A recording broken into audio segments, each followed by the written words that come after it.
When starting a story about the unusual and surprising, Egypt immediately comes to mind. There are things found there that are still difficult to imagine today. These are the most surprising discoveries made in Egypt in recent times. Before we begin, don't forget to subscribe to the channel and rate the video with likes or dislikes at the end. I wish you an enjoyable viewing, and of course, let's go.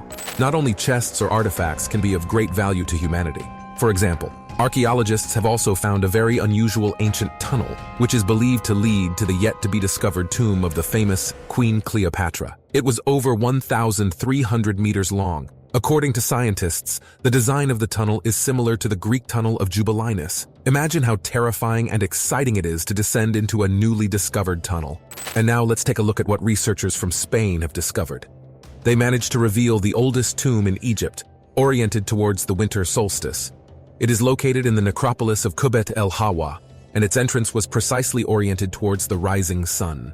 The sun's rays cast their light on the place intended to house a statue of Elephantia, the ruler of the city who lived at the end of the 12th dynasty, around 1830 BC. Most likely, the governor to whom the tomb belonged was named Hekaib An. Thus, the arrangement of the tomb reflected ideas of rebirth. The winter solstice celebration symbolized the victory of the sunlight over darkness, making it an important symbol associated with the resurrection of the deceased ruler in the afterlife. Speaking of ancient rulers and other historical figures, let's remember Nefertiti. This lady supported her husband's reforms and, according to some Egyptologists, even initiated them. Her bust was found during excavations carried out in 1912 in the ancient Egyptian city of Akhetaten, the capital founded by Akhenaten around 1350 BC. After the pharaoh's death, the city was deserted, and Thebes regained its capital status. For an object over 3,000 years old, Nefertiti's sculptural portrait is extraordinarily well preserved. It has lost the urios, which apparently was on the queen's forehead, and the ears and headdress are damaged. But that's all the imperfections it has. The same layer of paint remains in its original state to this day. Personally, I wonder why the statue of Nefertiti doesn't have a broken nose. Surely, if you're interested in ancient art, you may have noticed that most statues have broken noses. But why does this happen? Well, there are many theories, but the most popular one is that images, once a deity has entered them, have power that can be awakened through certain rituals, or it can be deactivated by deliberately damaging it, such as breaking the statue's nose. Not long ago, in 2020, Egyptian scientists discovered something new and unexplained. They found coffins that were different from all the others in their colorful appearance. Each one was painted a different color with a unique design. It is believed that these burials are 2,500 years old. These people might have been a particular tribe wanting to portray their individuality, which is why they used such unusual coffins. If we don't stray too far from this topic, there's another interesting discovery. Egyptian scientists have announced the discovery of hundreds of ancient coffins and 4 dozen golden statues in the vast necropolis of Saqqara, located 30 kilometers south of Cairo. Some of the tombs contained mummies inside, one of which was even shown to the gathered public during the inaugural presentation. The next story will be about Tutankhamun, known to everyone. In 1922, Howard Carter's team discovered ancient musical pipes in his tomb. It was found that these were the oldest musical instruments of their kind to have survived to our days. One of the pipes was made of wood and silver, and the other of copper and bronze. A series of mystical events have been associated with these musical instruments in modern times. These images show the golden mummy discovered in Egypt's largest cemetery in 1966. There were over 250 mummies found, most of them belonging to the aristocracy who lived in the Bahari Oasis during the Greco-Roman period. That's probably why they were made of gold. The crocodile is a symbol of Sobek, the god of water responsible for the Nile floods, as well as for warding off dark forces and protecting humans and animals. It's not surprising that the Egyptians also mummified crocodiles. The Kubet el Hawa crocodile tomb is unique because it's the first time that only animal mummies have been found in a burial chamber. Normally, mummified animals and birds were part of the funerary inventory of some important priest. And here's something smaller but no less interesting. These are called ushabti, small funerary figurines found in almost every burial, including those of the poorest classes. These miniature sculptures representing humans were not created by chance. They were unearthed from the darkness of the tomb. The Egyptians believed that after death, a person became a subject of Osiris. If they had obeyed the pharaoh on earth, they now had to assume labor obligations in favor of the new sovereign. Of course, nobody liked this, so the Egyptians began to believe that if they placed a small figurine in the coffin, this fate would pass over the poor individual and set them free. Nebsenu was a ritual figure that, along with all the other riches, was placed in a tomb and served as a message and gift to the god Osiris. Thousands of years later, the statue is once again in public view. Along with other exhibited objects, it has taken its place on a museum shelf after centuries of confinement in a sand tomb. What do you think about this? Did the cameras capture it in motion? Are the statues alive? Or perhaps someone has played a prank on us after all? Share your opinion in the comments. The following images show a 4500-year-old wooden statue of Khafre, an ancient Egyptian scribe and priest who lived between the end of the 4th and the beginning of the 5th dynasty. This beauty was discovered in 1860 in a necropolis in Saqqara, north of the stepped pyramid of Djoser. The most impressive thing about this sculpture is the level of realism with which it is executed. Now for some less fun and straightforward news. Archaeologists have discovered a 16-meter-long papyrus containing passages from the Book of the Dead in Egypt. The document, over 2,000 years old, was found in a tomb south of the stepped pyramid of Djoser in Saqqara. According to an official statement, conservation work has concluded, and the text of the papyrus is being translated. And here's something older, from our beloved Egypt. Only this time, it's a board game. Very interesting and unusual. It's called Senet, and is the embodiment of the inner world and mentality of the ancients. Its rules were quite simple.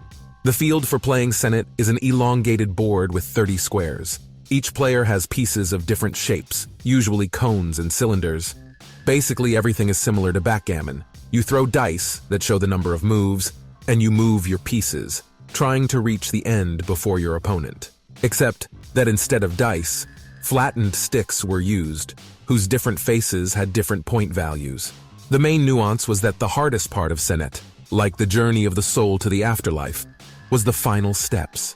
Several of the cells at the bottom were marked with various hieroglyphs, which seemed to signify dangers and temptations on the way to Osiris's judgment. Ramses II was a famous pharaoh whose search for a tomb was long and difficult. After his death, he was buried in his own tomb, but it was looted. Therefore, priests had to move his mummy first to his father's tomb and then transport it all over the world. Finally, the stash was found by looters and ended up in the hands of the state. In 1881, scientists found the mummy of Ramses II, and thanks to it, experts have been able to recreate his appearance. It turns out that by Egyptian standards, the powerful pharaoh was a very handsome man.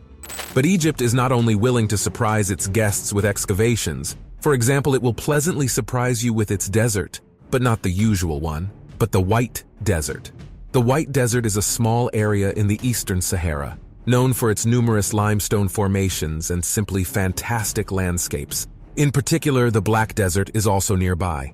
Located 134 kilometers north of the White Desert, it is the exact opposite of it. It consists of sand dunes covered with black volcanic material.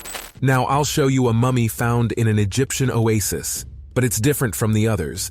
This sarcophagus has its own burial principle, as well as its own materials with which the body was sprinkled. Scientists have not yet unraveled the mystery, but the fact that we are learning something new is reassuring. Do you remember that we talked about Ramses II today? Well, now I'll show you his main statue, which raises many questions. If you look closely at the represented face of Ramses II, you can tell that it is symmetrical, but the human eye cannot see that it is perfectly symmetrical right down to the millimeter. How could the ancients do something like this? But that's not even the best part. The entire statue is made of granite. Yes, the same rock that is stronger than iron. It turns out that 3,000 years ago, in ancient Egypt, the pharaoh's face was carved into granite with a primitive chisel and with perfect symmetry. Isn't that incredible? There is very little information available about Serapeum, the necropolis of Saqqara in Upper Egypt. Archaeologists don't seem to be interested, probably because there is an underground gallery that doesn't fit their established theories about the dynastic history of Egypt, which cannot be older than 3,000 years before Christ in any way. Although some researchers believe that the main gallery with its granite coffins is over 12,500 years old. In fact, it dates back to the time of the Atlanteans. The tomb of Osiris in Egypt was until recently a kind of local myth. However, inscriptions found by archaeologists in a necropolis on the western bank of the Nile became a full-fledged landmark. The Tomb of Osiris turned out to be a standard structure, a vestibule connected to several underground chambers equipped with various traps for treasure seekers, tomb robbers. The tomb bears a strong resemblance to Osirian, the sanctuary of the god of rebirth built in Abydos, one of the oldest cities in Egypt. Like Osirian, the tomb has at its center a sculpture of the main character of the tomb. The deity sits atop a 9-meter-high staircase. The Great Sphinx is the oldest monument on Earth. It's no wonder that everyone knows it. What even the brightest minds of scientists don't know is why and when the Sphinx's nose was broken. When archaeologists could better examine the Great Sphinx and study it properly, they found evidence that the statue's nose had been deliberately mutilated. The reason, however, remains the greatest mystery of all time. Who do you think did it, and why? Feel free to share your own theory in the comments. In December of 1932, Patrick Clayton, a topographer from the Egyptian Geological Survey, was driving through the dunes of the Great Sand Sea near the Sod Plateau in Egypt when he heard a crunch under his wheels. When he investigated the cause of the sound, he found crystals, or rather, large pieces of crystal, in the sand. The discovery caught the attention of geologists worldwide and began one of the greatest scientific mysteries of today. What phenomenon could raise the temperature of desert sand to at least 3,300 degrees Fahrenheit and turn it into glass, huge sheets of solid yellow-greenish color and such a round shape? No one has discovered it to the end either. The Great Library of Alexandria survived for almost 1,000 years, over 700,000 volumes accumulated throughout its history. Some of them contained the oldest secrets of past civilizations. Over the last centuries, the library suffered continuous looting, theft, and destruction of manuscripts. Julius Caesar put an end to the existence of this great collection of human knowledge. In the Civil War of 48 BC, he accidentally burned it down. I wonder how much important and useful information was stored there. Perhaps it could unveil the mysteries to modern people and tell them how the pyramids were really built, if there are extraterrestrials and such things. What do you think? Now I will show you what scientists at the University of Egypt investigated in 2017. They came across a wooden prosthetic big toe. The discovery, about 3,000 years old, was found in a female tomb in the necropolis of Sheikh Abd el-Qurna, near Luxor. It is most likely the oldest prosthesis in the history of humanity. The Valley of the Golden Mummies is located in the Bahariya Oasis and is regularly visited during excursions in Egypt, about 420 kilometers from Cairo. This funerary catacomb with thousands of golden mummies was used throughout the Greco-Roman period in Egypt. The findings suggest it was reserved for individuals from the middle and upper classes of society. It was discovered by accident when a donkey-drawn cart got stuck in an opening leading to this massive underground funerary complex. Where, apart from walls, can you find ancient drawings, letters, or seals? That's right, exclusively on papyrus. However, there's also something among ordinary paper that is considered a true treasure of immeasurable value that can speak to people about UFOs. I'm talking about the Tully Papyrus. It's not clear exactly how this papyrus was found, but its translation reported that it was created during the reign of Pharaoh Thutmose III. That is, the document itself dates back to around 1480 BC. The document spoke of a mysterious phenomenon in the past. Ufologists have seen it as evidence of UFO sightings and extraterrestrials. The text stated that in the 22nd year, a huge ball of fire appeared in the sky, making no noise. It extended to a length of 46 meters and flew over the palace. On the 4th of November, 1922, archaeologists discovered the previously unknown tomb of Tutankhamun. Successively opening sealed doors and passing through the debris left by looters, the researchers penetrated deeper and deeper through narrow corridors until they reached the burial chamber. It was entirely occupied by a massive golden shrine over 5 meters tall. The innermost chamber contained a quartzite sarcophagus in which rested the golden coffin of Tutankhamun and a mummy with a gold mask forged onto the face. It was a beautiful portrait of the deceased pharaoh, with expressive dark blue and obsidian eyes, wearing a dazzling collar of colored stones. The Rosetta Stone reproduces a fragment of an ancient Egyptian granodiorite stele, on which is carved a sacred decree establishing the cult of the Egyptian king Ptolemy V Epiphanes, 13 years old. This inscription dates from 196 BC. The text is written in 3 scripts. There's ancient Greek script, ancient Egyptian hieroglyphs, and Demotic script.